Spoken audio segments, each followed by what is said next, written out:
دیکھیے سطر کا تقاضے کیا ہے، گن لیجئے. لباس نبیذ ہونا چاہیے، باریک نہیں. حضور نے فرمایا اللہ کی لعنت ہو ان پر جو لباس پہن کے بھی ننگی ہوتی ہے. باریک اتنا لباس ہے یا چست اتنا لباس ہے، ڈھیلا ڈھالا ہونا چاہیے، نبیذ ہونا چاہیے. لباس کے اندر یہ دو حصے جو ہیں وہ لازم ہیں. اور پھر سینے پر، اب ظاہر بات ہے کرتا پہنا ہوا ہے، ڈھیلا ڈھالا ہے، پھر بھی یہ سینے کے ابھار تو ظاہر ہو جائیں گے. ان پر ایک اضافی اوڑھنی سر پر سے لے کر اور اپنے اس گریبان کے اوپر بکل مار لینا، تاکہ یہ جو نسوانی حسن کا دوسرا مظہر ہے. پہلا چہرہ سب سے بڑا چہرہ ہے. اب جو لوگ کہتے ہیں چہرے کا پردہ نہیں ہے، تو خدا کے بندو پھر پردے کی ضرورت کیا ہے؟ نسوانی حسن اگر اس میں اٹریکشن ہے، وہ کہاں ہوتا ہے سب سے بڑھ کر؟ مظہر اول کون سا ہے نسوانی حسن کا؟ چہرہ ہی تو ہے. اب میں ذرا شرم کے ساتھ کہہ رہا ہوں، لیکن یہ اپنی شاعری کے کچھ الفاظ آپ کو سنا رہا ہوں. یہ لب لعلین کہاں ہوتے ہیں؟ چہرے پر ہوتے ہیں یا کہیں اور ہوتے ہیں؟ یہ عارض گلگوں یہ کہاں ہوتے ہیں؟ چہرے پر ہوتے ہیں یا کمر میں لگے ہوتے ہیں؟ یہ چاہے زقن، تھوڑی میں اگر کچھ کھڈا پڑا ہوا ہو، چاہے زقن. یہ تعریفیں جو شاعری میں ہوتی ہیں یہ کہاں ہوتا؟ یہ مژگاں کے تیر یہ کہاں ہوتے ہیں؟ یہ نرگسی آنکھیں یہ کہاں ہوتی ہیں؟ اور ستواں ناک یہ کہاں ہوتی ہے؟ چہرہ ہی تو ہے. سب سے بڑی اٹریکشن تو چہرہ ہے. اسی کو نہ چھپایا تو پھر اور کیا چھپایا؟ ہاں دوسری چیز، چھاتی کے ابھار بہت اٹریکٹیو ہوتے ہیں انسان کے لیے. اس کے لیے یہ ہے کہ وَلْيَضْرِبْنَ بِخُمُرِهِنَّ عَلَىٰ جُيُوبِهِنَّ. کرتا بھی دبیز کپڑے کا ہو، کرتا جو ہے ڈھیلا ڈھالا بھی ہو، شلوار اور دبیز تر کپڑے کی ہو، ڈھیلی ڈھالی ہو، اور اوڑھنی کا بکل جو ہے اپنے سینے پر مار لیا جائے. اب اس کے بعد فرمایا وَلَا يُبْدِينَ زِينَتَهُنَّ إِلَّا لِبُعُولَتِهِنَّ. اب یہاں یہ زینت کا لفظ آ رہا ہے چہرے کے لیے، اور چہرے ہی میں کچھ سنگھار بھی ہوتا ہے. کچھ سرما لگایا ہوا ہے، فرض کیجئے کسی اور طرح کا کوئی زیور پہنا ہوا ہے، گلے میں پڑا ہے، کانوں میں بندے ہیں وغیرہ وغیرہ. یہ زینت چہرہ اور اس کے ساتھ کوئی بناؤ سنگھار کا معاملہ، جس کی کہ حضور صلی اللہ علیہ وسلم نے تلقین کی ہے. عورت کو گھر میں بن سنور کر رہنا چاہیے، شوہر کے لیے اٹریکٹیو رہنا چاہیے. خاص طور پر شوہر جب آنے والا ہے شام کو دفتر سے، اس وقت عورت جو ہے بن سنور کر رہے ہیں. اس لیے کہ اصل مقصد کیا ہے؟ جتنی بھی انسان میں سیکشول انرجی ہے وہ مرکوز رہے شوہر اور بیوی کے درمیان. یہ فلسفہ ہے، ادھر ادھر نگاہ جائے نا. جتنا یہ بانڈ آف لو ان اسپاؤسز کے درمیان مضبوط ہوگا، اتنا ہی خاندان کا ادارہ مضبوط، صحت مند اور اگلی اولاد کی تربیت کے لیے مثبت ماحول. اب ان کے لیے کہا گیا کہ چہرے کی زینت، اور چہرے کے اوپر اگر کوئی بناؤ سنگھار ہے، زیور ہے، تو اس کی زینت نہ ظاہر کریں. مگر اب یہ یہاں تفصیلی آئی ہے، جو محرم ہیں ان کی تفصیل، اور میں بیان کر چکا ہوں. محرم وہی ہے صرف جن سے کبھی کسی حال میں شادی نہیں ہو سکتی. بھائی سے کسی حال میں شادی نہیں ہو سکتی، باپ سے، دادا سے، چچا سے کسی حال میں شادی نہیں ہو سکتی، ماموں سے کسی حال میں شادی نہیں ہو سکتی. ہاں چچا کے بیٹے سے ہو سکتی ہے، وہ نامحرم ہے. ماموں اور خالہ کے بیٹے سے ہو سکتی ہے، وہ نامحرم ہے. تو فرمایا کن کے سامنے ظاہر کر سکتی ہے؟ الا لبعولتہن، سب سے بڑھ کر تو شوہر،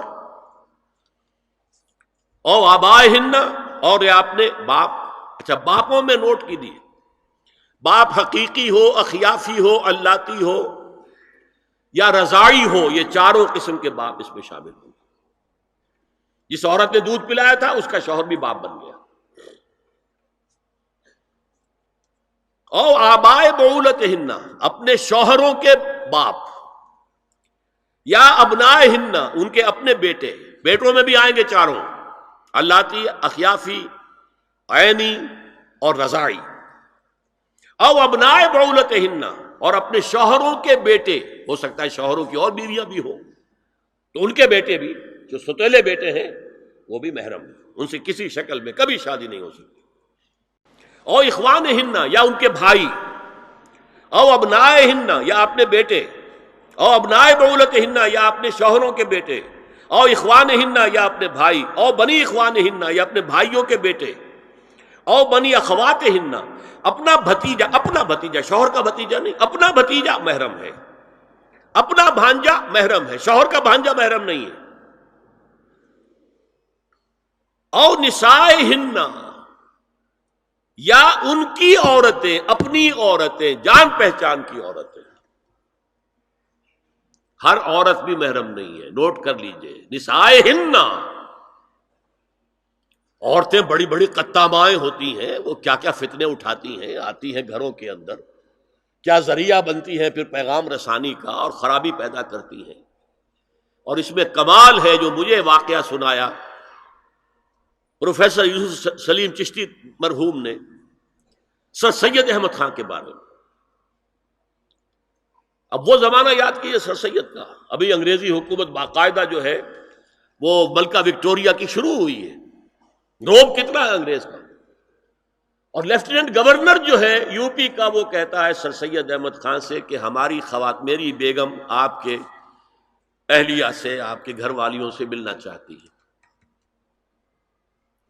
سر سید نے جواب دیا، ہماری عورتوں کا اجنبی عورتوں سے بھی پردہ ہے، ہماری عورتیں آپ کی بیگم سے نہیں مل سکتی۔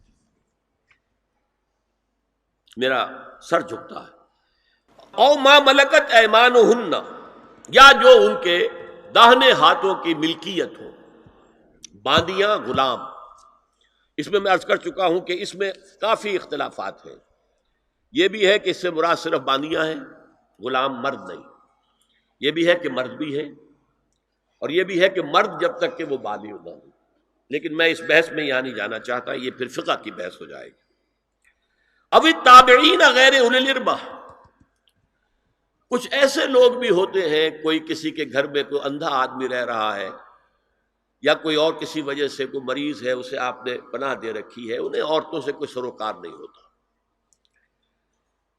اب الطفل الذین لم یظہروا علی عورات النساء، یا وہ بچے کہ جن پر ابھی عورتوں کے پوشیدہ حالات واضح ہی نہیں ہے، پتہ ہی نہیں ہے انہیں، ابھی انہیں جنس کا کوئی احساس ہی نہیں ہے۔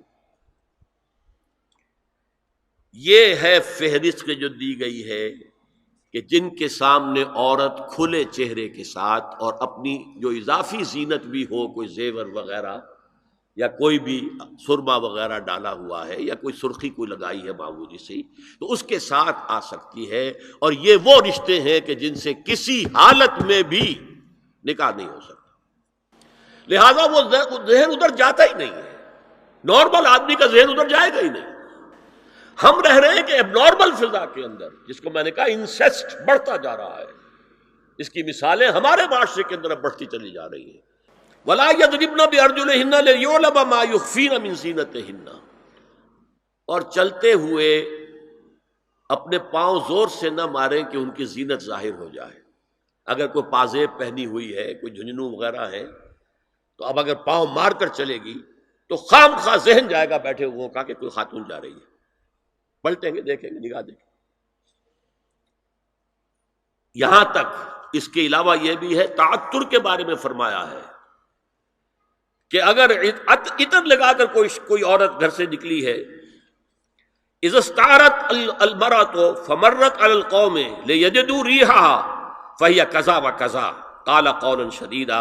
یہ ابو داؤد کی روایت، حضور نے فرمایا جب کوئی عورت عطر لگا کر، خوشبو لگا کر نکلتی ہے کہ لوگ اس کی خوشبو سونگیں یا اس پر مطلع ہو جائیں تو ایسی ہے، ایسی ہے، بہت سخت الفاظ حضور نے استعمال کیے کہ جس کو راوی نے نقل نہیں کیا۔ هي الحلقات تحفظني بآيات من القرآن، هي الحلقات تملأني بحب المصطفى العدنان، هي الحلقات تحفظني